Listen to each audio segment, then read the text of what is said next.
오늘은 말씀이 좀 기니까 제가 한 절 우리 여러분 한 절 이렇게 번갈아 가면서 교독이죠. 교독하면서 말씀 읽겠습니다. 주 하나님이 말씀하셨다. 남자가 혼자 있는 것이 좋지 않으니 그를 돕는 사람 곧 그에게 알맞는 짝을 만들어 주겠다.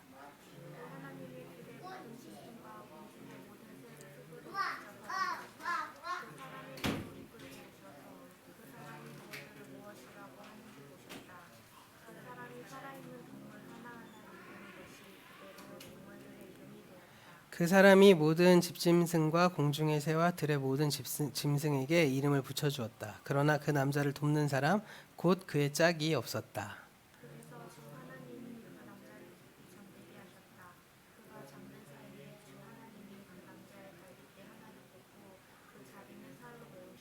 주 하나님이 남자에게 뽑아낸 갈빗대로 여자를 만드시고 여자를 남자에게로 데리고 오셨다.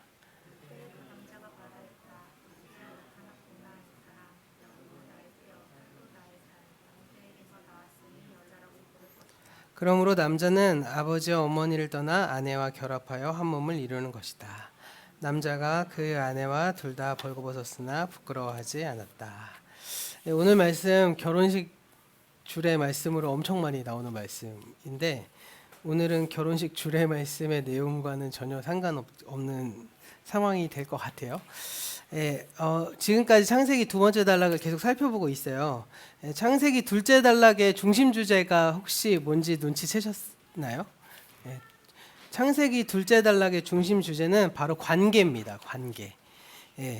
사람을 중심으로 생각해 보자면 사람과 땅이 맺는 관계, 그리고 사람과 하나님이 맺는 관계, 그리고 사람이 다른 사람과 맺는 관계, 이게 둘째 단락의 중심 주제예요. 그 가운데 첫 부분, 그러니까 지난 3주간 동안은 2장 4절부터 15절까지의 초점은 사람과 땅의 관계를 설명하고 있어요. 사람은 땅의 흙으로 만들어진 존재고요. 땅은 사람의 경작을 필요로 하는 존재죠. 그러니까 사람의 노동은 땅이 생명력을 잘 발휘할 수 있도록 돕고 또 땅은 그 생명력을 마음껏 발휘해서 사람들에게 먹을 것을 공급해주는 서로 밀접한 관계를 맺고 있죠. 이렇게 하나님을 중심으로 사람과 땅의 협력이 아주 잘 이루어져 있는 상태를 성경은 샬롬이라고 지금 말을 하고 있습니다. 이렇게 창세기의 둘째 단락은 사람과 땅의 관계를 보여주고 난 다음에 16절부터는 초점을 좀 바꿔서 하나님과 사람의 관계로 이렇게 옮겨져요. 근데 그 하나님과 사람의 관계가 바로 무엇이냐? 바로 선악과 이야기가 나오는 거죠. 이 선악과 이야기가 3장 끝까지 쭉 계속됩니다. 그런데 창세기는 이렇게 선악과의 이야기를 시작해 놓고 나서 18절부터 초점을 살짝 바꿔서 사람과 사람의 관계로 옮겨가요. 그러니까 하나님과 사람의 관계를 다루는 선악과 이야기 속에 사람과 사람의 관계를 다루는 이야기가 끼워져 있어요. 왜 이렇게 구성되어 있느냐? 바로 우리가 겪고 있는 모든 관계들이 이렇게 복합적이기 때문이겠죠. 우리가 하나님과 맺는 관계, 그것은 땅과 맺는 관계, 그리고 다른 사람과 맺는 관계, 이 모든 것들이 서로 밀접하게 연결되어 있다는 거예요. 그러니까 내가 어떤 사람과 관계를 맺을 때 그 관계는 그 사람과 나만의 관계뿐만이 아니라 하나님과의 관계도 연결되어 있고 땅의 관계도 연결되어 있고 오늘날로 말하면 이웃과 세상과의 모든 관계가 다 연결되어 있다는 겁니다. 그래서 사실 둘째 단락의 첫 번째 주제였던 이 사람과 땅의 관계에서도 사실 말씀드렸지만 잘 읽어보면 거기에 하나님이 함께 있죠. 하나님이 사람을 창조하시고 땅의 흙으로 사람을 창조하시고 그의 생명의 기운을 불어넣어주시고 이렇게 사람과 땅의 관계만이 아니라 하나님의 관계가 밀접하게 개입되어 있잖아요. 이렇게 관계란 건 매우 복합적입니다. 그래서 3차원 입체 구조라고 할 수 있어요. 그러니까 예를 들어서 X축이 있고 이렇게 Y축이 있고 그리고 이렇게 Z축이라고 이렇게 쭉 Z축 이렇게 있습니다.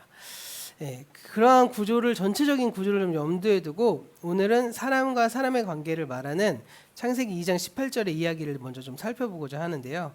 창세기 2장 18절 말씀 우리가 함께 좀 읽어볼까요? 함께 읽어보도록 할게요. 자, 시작. 주 하나님이 말씀하셨다. 남자가 혼자 있는 것이 좋지 않으니 그를 돕는 사람 곧 그에게 알맞는 짝을 만들어 주겠다. 네, 여기서 세 번역에서 남자가 혼자 있는 것이 좋지 않으니라고 옮겼어요.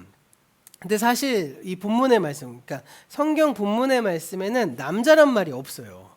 예, 이게 되게 중요한 말인데, 그래서 이게 사실은 이렇게 결혼식 주례의 말씀으로 많이 쓰이긴 하지만 사실 주례의 말씀이라고 보기에는 조금 이게 그렇게 표현하기엔 조금 이렇게 부족한 감이 좀 있거든요. 그 이유는 뭐냐면 이 여기서 말하는 남자가 남자가 아니라서 그래요.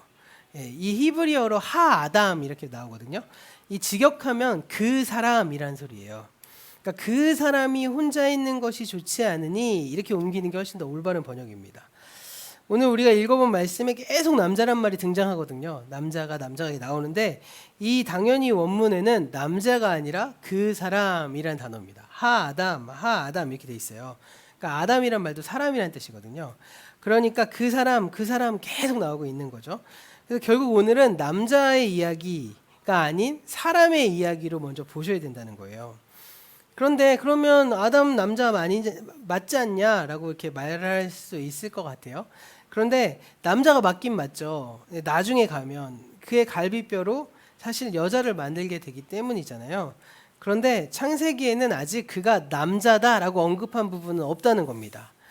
만일 우리가 이 성경책을 처음 읽고 원문 그대로 직역된 성경책을 읽고 있다면 우리는 그가 아직 남자인지 여자인지 분명히 알 수 없는 상황이죠. 오히려 창세기 2장에서 남자란 말은 언제 등장하느냐? 23절의 말씀이 등장합니다. 23절 다시 한번 읽어볼게요. 자, 23절 말씀도 다시가 아니구나. 23절 말씀 읽어보겠습니다. 시작. 그때 그 남자가 말하였다. 이제야 나타났구나 이 사람. 뼈도 나의 뼈, 살도 나의 살. 남자에게서 나왔으니 여자라고 부를 것이다. 네, 여기 앞에 그때 그 남자가 말하였다. 여기도 사실은 그 사람이에요. 하아담이라는 단어입니다. 그래서 여기 이전까지 번역된 모든 남자가 다 그 사람이에요. 그 사람. 하아담입니다. 그래서 그때 그 사람이 말하였다. 그리고 나서 그가 뭐라고 말했어요? 남자에게서 나왔으니 여자라고 부를 것이다. 바로 여기에 처음에 남자라는 단어, 여자라는 단어가 처음 등장합니다. 그런 점에서 보자면 여자가 있으니까 남자가 있고요. 남자가 있으니까 여자가 있는 거죠. 아직 여자가 없는데 남자가 어디 있겠어요. 그냥 사람일 뿐인 거죠. 그래서 히브리어에서 이 남자, 여자를 뜻하는 단어가 어떤 CCM 하나가 떠갖고 이거 이제 많은 분들이 알거든요. 이씨가 이샤에게 이거 아시죠? 찬양. 그래서 남자가 이씨고요. 여자가 이샤입니다. 그래서 이씨의 여성형이 이샤예요. 그러니까 이씨와 이샤는 남자와 여자로 짝을 이루는 단어입니다. 그런데 하아담이라는 이 단어, 그 사람이라는 단어에는요, 짝이 되어서 가리키는 여성형이 없어요. 그러니까 사실은 하아담도 남성형이 아닙니다. 그러니까 히브리어도 남성형, 여성형, 중성형 이렇게 나뉘어지는데 이 하아담은 그냥 남녀 구별 없이 그냥 사람입니다. 요즘 들어서 아이들이 뭐 이런 얘기 하잖아요. 쟤는 여친 아니고 여자 사람 친구예요. 이렇게 나오잖아요. 그 말이 요즘에 등장했지만 사실은 사람이라는 단어의 짝을 이뤄서 남자 사람, 여자 사람이라고 쓰지 않잖아요. 원래적인 의미로 보면. 그런 의미에서 오늘 하아담이라는 단어는 남자와 여자 모두를 포괄하는 단어입니다. 그렇기 때문에 이 창세기 둘째 단락에서 지금까지 나온 모든 이야기는 남자에게만 해당된 것이 아니라 남자와 여자를 모두 포함하는 사람에게 해당되는 이야기라고 보시는 게 맞는 거죠.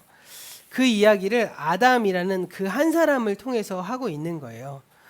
그러므로 오늘 말씀에서도 이 모든 사람의 이야기로 보셔야지 남자와 여자의 이야기로 보시면 안 된다는 거예요. 그러니까 오늘날 우리가 가지고 있는 남자 여자의 성 역할의 선입견을 빨리 적용할 필요가 없다는 거죠.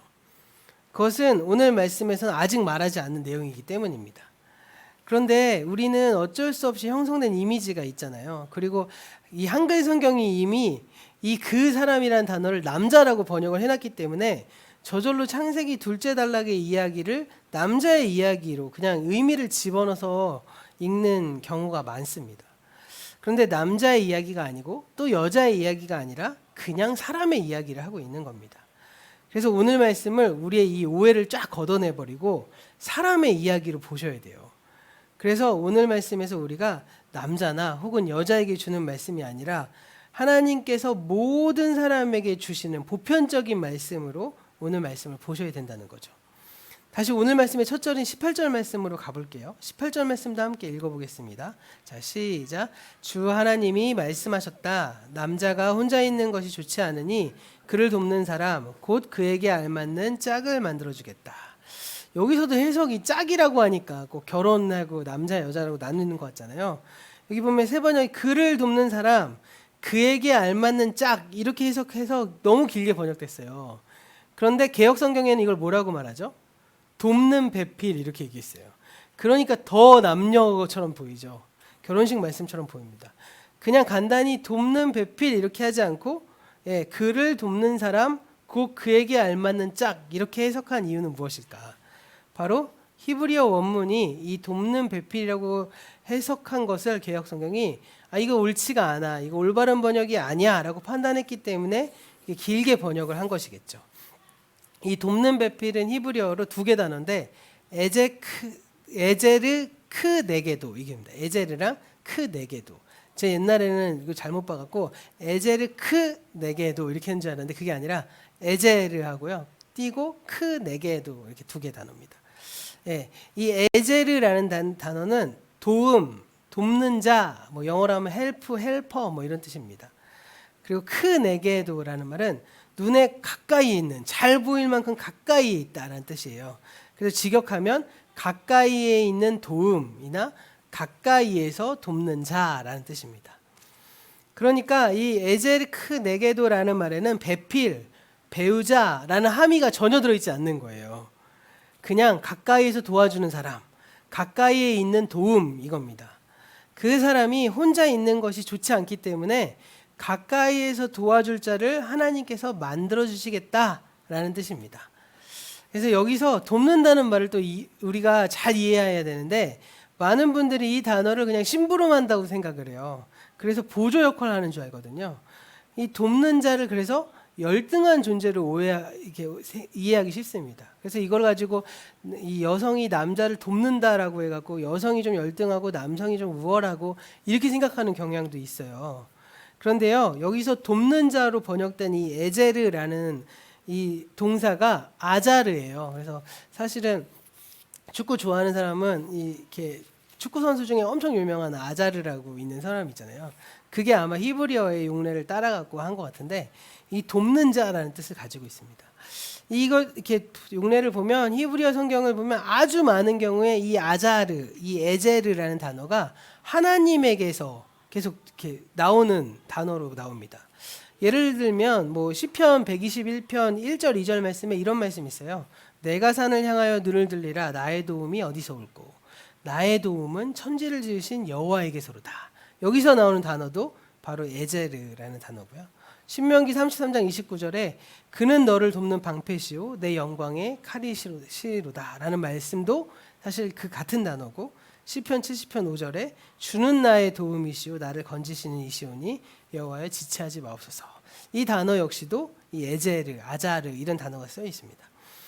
이 외에도 성경에는요 하나님의 도움에 관련된 성구가 엄청 많아요.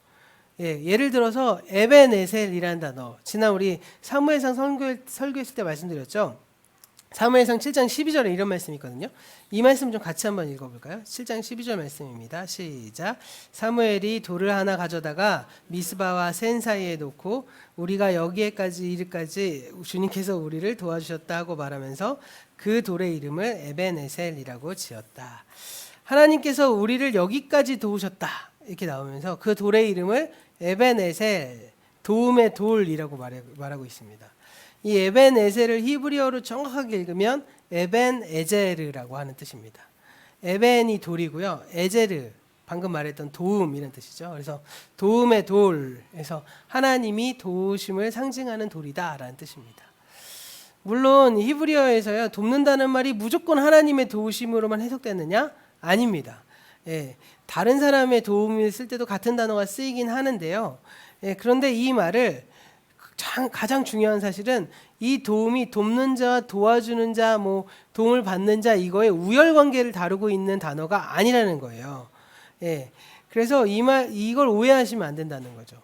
저 역시도 이거를 이제 우리 성신이 결혼할 때도 조언해 줄 때 이게 여기 이 도움이라는 말이 하나님의 도우심이야. 그래서 여성이 오히려 더 하나님처럼 돕는 사람이 이렇게 막 조언해 준 적이 있었거든요. 근데 그런 식으로 해석하기는 조금 제가 공부해 보니까 나중에 이거 좀 아니구나 이런 생각을 좀 했습니다. 그러니까 이 말은 사실은 어떠한 우열관계도 없다는 거죠. 여성이 하나님처럼 도우니까 더 높은 존재고 남성이 도움을 받으니까 더 높은 존재고 이렇게 해석할 필요가 전혀 없다는 것입니다. 결국 오늘 말씀에서 이 에제르라는 말은 도와주는 사람이 누구이냐 이거보다는 도움을 받는 사람이 어떤 상태에 있느냐를 보여주는 말이죠. 그리고 그 뜻은 사람은요 누군가의 도움이 없이는 정상적으로 생존할 수 없는 존재라는 거예요. 오늘 말씀하고 싶은 내용은 이겁니다. 사실 우리가 태어나서 지금까지 다른 사람의 도움 없이 여기까지 온 사람이 있나요? 태어나자마자 스스로 먹을 거 구하고 뭐 일어나서 뭐 일해서 집 사고 옷 사고 차 사고 뭐 독학으로 한글 깨치고 이런 사람 없잖아요. 이렇게 사람은요 다른 사람의 도움이 없이 사람이 될 수도 없고 사람답게 살 수도 없는 존재죠. 오늘 말씀은 바로 이것을 말하고 있는 겁니다. 우리가 결혼을 했을 때도 사실 결혼해서 한 몸이 된다는 건 사실 서로 간의 도움을 통해서 서로가 온전한 사람의 삶을 살아가는 것 아닐까요?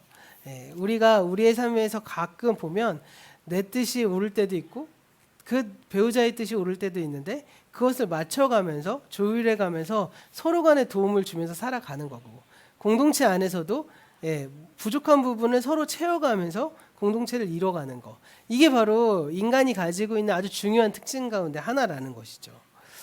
이렇게 창세기 둘째 단락은 이것을 말하고 있는 거예요. 사람은 스스로 사람답게 살 수도 없을 뿐만 아니라 사람이 될 수도 없다라는 것을 말하고 있는 겁니다. 다시 둘째 단락을 처음부터 쭉 훑어서 볼게요. 4절의 말씀 보면 땅이 있었어요. 그런데 그 땅은 하나님의 도우심과 사람의 협력이 없이는 그 생명력을 발휘할 수 없습니다. 그래서 하나님께서 땅의 흙으로 사람을 지으시고 땅을 경작하게 하셨죠. 이렇게 땅과 사람은 처음부터 공생하도록 창조되었습니다. 그래서 그런데 땅하고 사람만 그런가요? 사람이죠. 사람의 예를 들어볼까요? 그런데 이 사람은 다른 이의 도움이 없이는 살아갈 수 없는 존재입니다. 그래서 하나님께서는 그 사람의 갈비뼈로 다른 사람을 지으셨습니다. 그리고 다른 사람으로 하여금 그 사람을 돕게 하셨죠. 이렇게 사람은 처음부터 서로 도우면서 살아가도록 창조된 것입니다. 그런 점에서 하나님께서 아담의 갈비뼈로 하와를 지으셨다는 건 하와가 아담에게서 종속되어 있는 것이 아님을 상징하는 말이에요. 예를 들어서 그렇게 따지면 땅의 흙으로 사람을 지었으니까 사람이 땅에 종속된 건가요? 그렇게 생각하진 않잖아요. 근데 왜 남녀 관계를 그렇게 보냐는 거죠. 그런 점에서 아담과 하와가 아담의 갈비뼈로 창조되었다는 건 종속 관계를 의미하는 것이 아닙니다. 서로 친밀한 상호 협력적인 관계라는 거죠. 사람과 땅이 그렇게 했던 것처럼 사람과 사람도 서로 친밀한 관계를 맺는 존재다라는 의미입니다. 땅의 흙으로 사람이 빚어지고 사람이 땅을 경작함으로 협력하듯이 한 사람의 갈비뼈로 다른 사람이 지어지고 그 사람이 이 사람의 도움으로 서로 협력하는 거 이게 바로 성경이 말하고 있는 사람과 사람의 창조를 말하는 것이죠. 그런데요, 이 돕는 자의 창조 이거에 관련해서 창세기는 아주 재미있는 사실 한 가지를 전해줘요. 오늘 말씀 자세히 보시면 하나님께서 사람을 가까이에서 돕는 자를 만드시는 이야기 속에 무엇이 포함되어 있느냐? 19절과 20절의 말씀에 동물을 만드는 이야기가 담겨져 있습니다. 그리고 보면 창세기 2장 전체가 되게 재밌는 구조로 이루어져 있어요. 하나님과 사람의 관계를 다루는 선악과의 이야기 속에 사람과 사람 사이의 관계를 다루고 사람과 사람 사이의 관계를 다루는 말씀 사이에 동물을 창조하는 이야기가 계속 이렇게 샌드위치처럼 이렇게 들어가 있잖아요. 창세기는 이런 샌드위치 구조를 통해서 하나님과 사람과 자연이 서로 밀접하고 친밀한 관계를 그리고 있다라고 말씀하고 있는 겁니다. 우리 18절, 19절 이 두 절 말씀 함께 한번 읽어볼까요? 18절, 19절 말씀 시작. 주 하나님이 말씀하셨다. 남자가 혼자 있는 것이 좋지 않으니 그를 돕는 사람 곧 그에게 알맞는 짝을 만들어 주겠다. 주 하나님이 들의 모든 짐승과 공중의 모든 새를 흙으로 빚어서 만드시고 그 사람에게로 이끌고 오셔서 그 사람이 그것을 무엇이라고 하는지를 보셨다. 그 사람이 살아있는 동물 하나하나를 이르는 것이 그대로 동물들의 이름이 되었다. 네, 18절에서 짝이라고 번역됐지만 지금까지 우리가 살펴본 대로 성적인 이미지를 걷어내고 돕는 자로 바꿔서 다시 살펴보면 사람이 혼자 있는 것이 좋지 않으니 그의 가까이에서 돕는 자를 만들어 주시겠다라고 해석하는 것이 옳습니다. 하나님이 이렇게 말씀하신 다음에 바로 이어서 하신 행동이 뭐죠? 들의 모든 짐승과 공중의 새를 만드신 거죠. 그리고 동물들을 사람에게로 이끌고 오셔서 그 이름을 짓게 만듭니다. 그리고 나서 20절의 말씀 뭐라고 할까요? 20절 말씀 함께 읽어볼게요. 자, 시작. 그 사람이 모든 집짐승과 공중의 새와 들의 모든 짐승에게 이름을 붙여 주었다. 그러나 그 남자를 돕는 사람 곧 그의 짝이 없었다. 그러나 그 남자를 돕는 사람 곧 그의 짝이 없었다라고 나오잖아요. 이 동물 중에는 사람을 가까이에서 도울 만한 존재가 없었다는 거예요. 이 말씀의 문맥을 보면요, 하나님께서 동물 가운데 사람을 가까이에서 어떻게 돕는 자를 동물들 가운데서 좀 찾아보려고 하신 걸까요? 그런 뜻은 아닌 것 같고요. 아마도 사람에게 한 가지를 좀 확인시켜주고 싶었던 것 같아요. 사람에게는 사람의 도움이 필요하구나라는 거죠. 이것을 보더라도 말씀의 주 관심사가 남자와 여자의 성 역할이 아니라는 것을 알 수 있습니다. 이것을 성적으로 이해하게 되면 아주 이상한 그림이 그려지게 되는 거죠. 하나님께서 아담을 돕는 자를 만드시겠다 하고 동물을 데려왔어요. 이것만 보더라도 남자와 여자의 성 역할에 관한 이야기가 아니라는 거죠. 사람을 도울 사람을 만들고 찾는 이야기를 하는데 거기에 동물의 창조 이야기를 끼워 놓은 거예요. 그런 점에서 하나님께서 여기 남자의 성적인 상대가 될 여성을 찾는 것이 아니라 사람의 부족함을 채워줄 존재, 사람을 가까이에서 도울 다른 사람을 찾아주고자 한 것이죠. 그래서 하나님께서 동물을 지으셔서 아담에게 데려오게 했지만 그냥 아담은 이 사람이 동물의 이름만 지어줄 뿐 아무런 반응도 보이지 않아요. 그러다가 갈비뼈로 하와를 딱 지어서 데려가니까 아담이 엄청 전혀 다른 반응을 보이죠. 23절 말씀입니다. 24절 말씀 함께 읽어볼게요. 자, 시작. 그때 그 남자가 말하였다. 이제야 나타났구나 이 사람. 뼈도 나의 뼈, 살도 나의 살. 남자에게서 나왔으니 여자라고 부를 것이다. 네, 이제야 나타났구나 이 사람. 뼈도 나의 뼈, 살도 나의 살. 반응이 확 달라지죠. 동물은 그냥 이름만 짓고 보내버리는데 개역개정파는 근데 오히려 이제야 나타났구나 라고 말하는 이 말을 없앴어요. 그런데 사실 이 말이 되게 중요한 말이거든요. 이제야 나타났구나.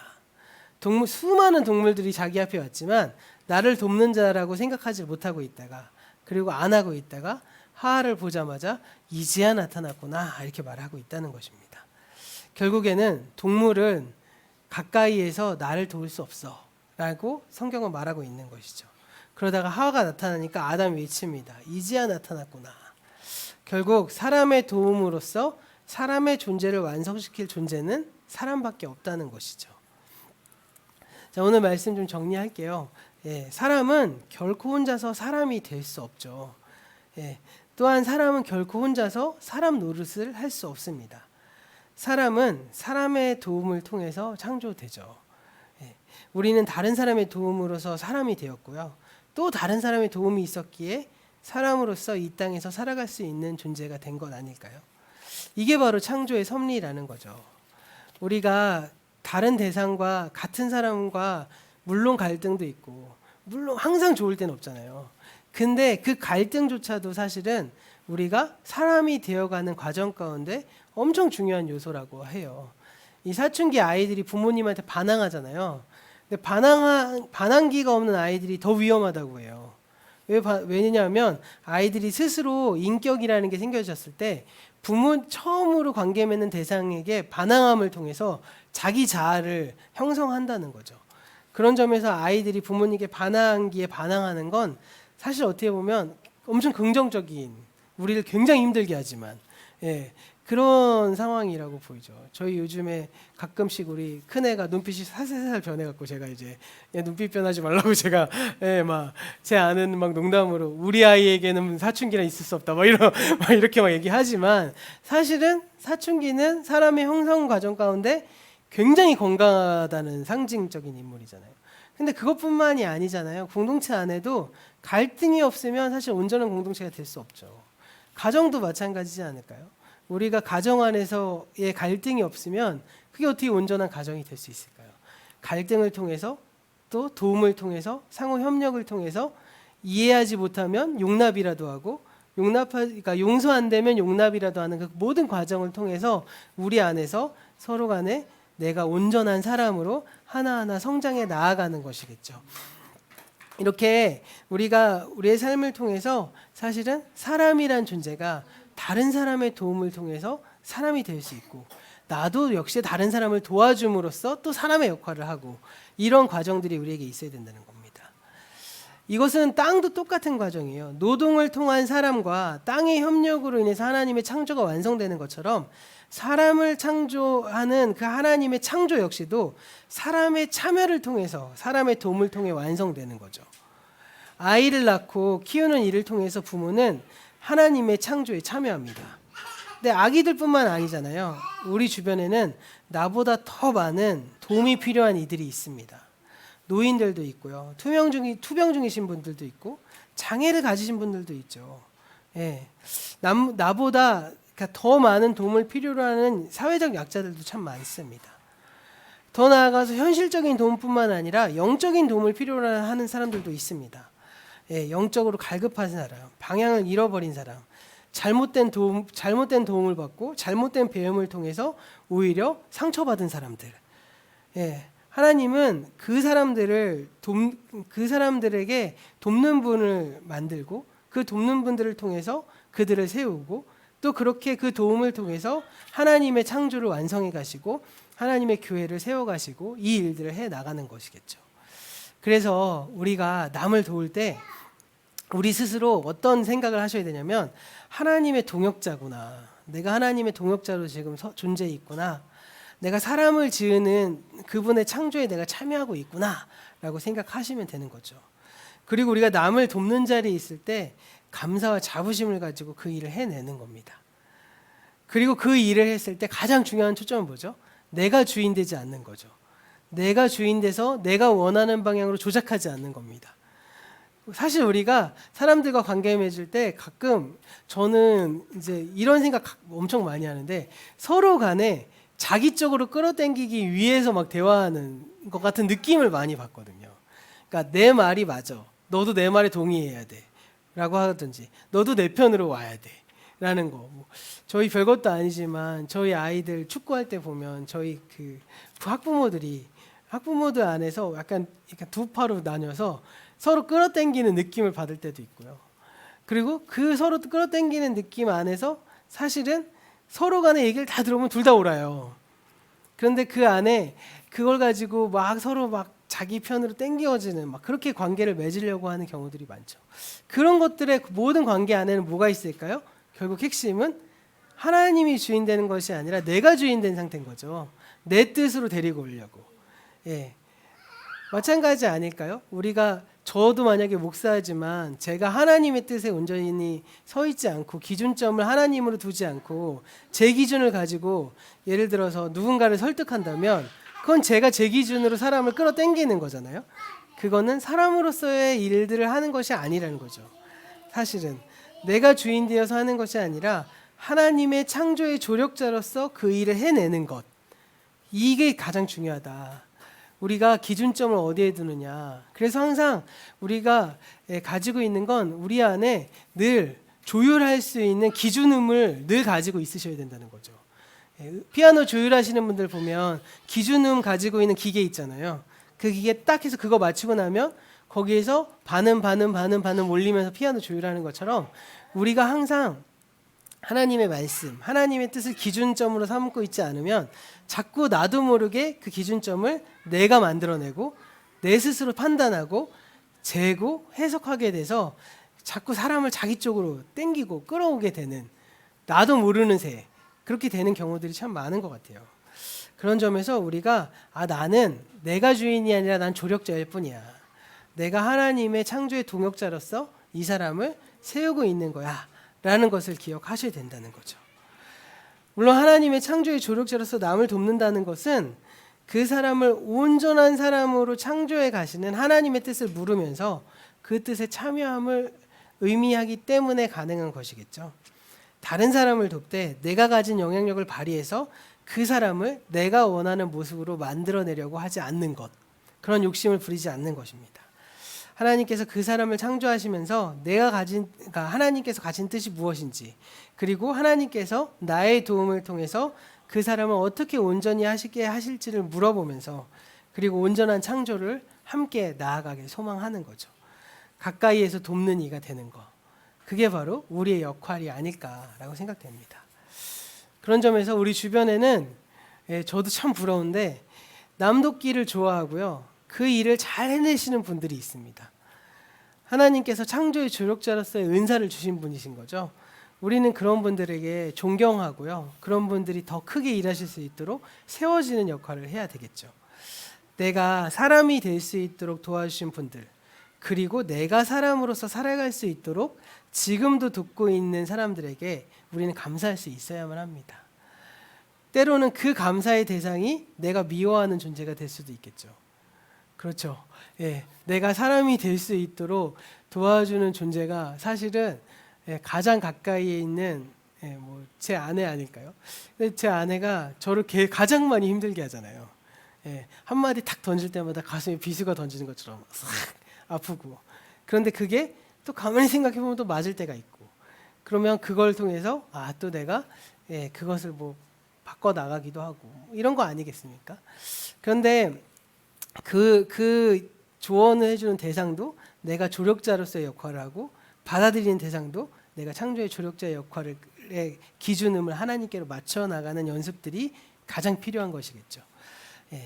그런 점에서 우리가 그렇게 우리에게 나를 사람으로 만들기 위해서 도움을 주고 있는 이들에게도 감사할 뿐만 아니라 한 걸음 더 나아가서 나도 남을 돕는 사람으로 성장해가는 그 꿈을 꾸셔야 된다는 거예요.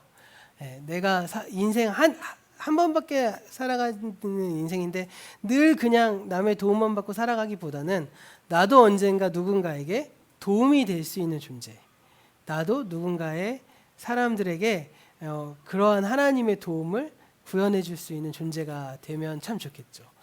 그리고 만약에 저희 아이들이 더 큰 영향력을 발휘해서 많은 사람에게 그러한 돕는 존재가 되는 선한 영향력을 끼치는 사람이 되기를 소원하면서 우리가 이렇게 자녀 양육에 목숨 거는 것 아니겠습니까?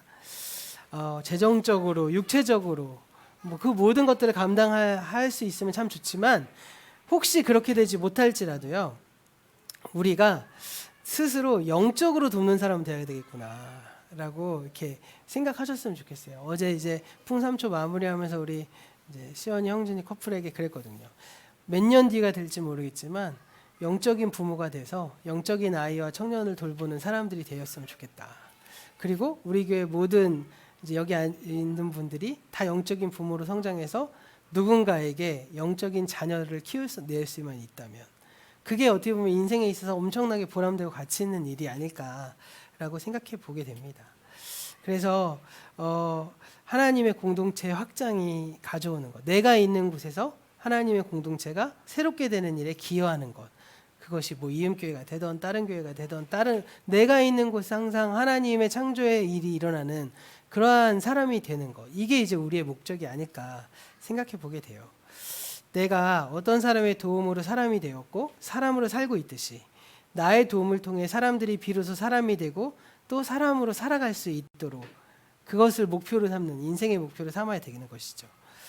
우리 역시도 영적인 가족들과 이웃들, 그리고 육체적인 가족들, 이웃들 모두가 그리고 더 나아가서 이 세상을 향해서 더 잘 돕는 가정, 더 잘 돕는 교회가 되기 위해서 애쓰시고 노력하시길 바랍니다.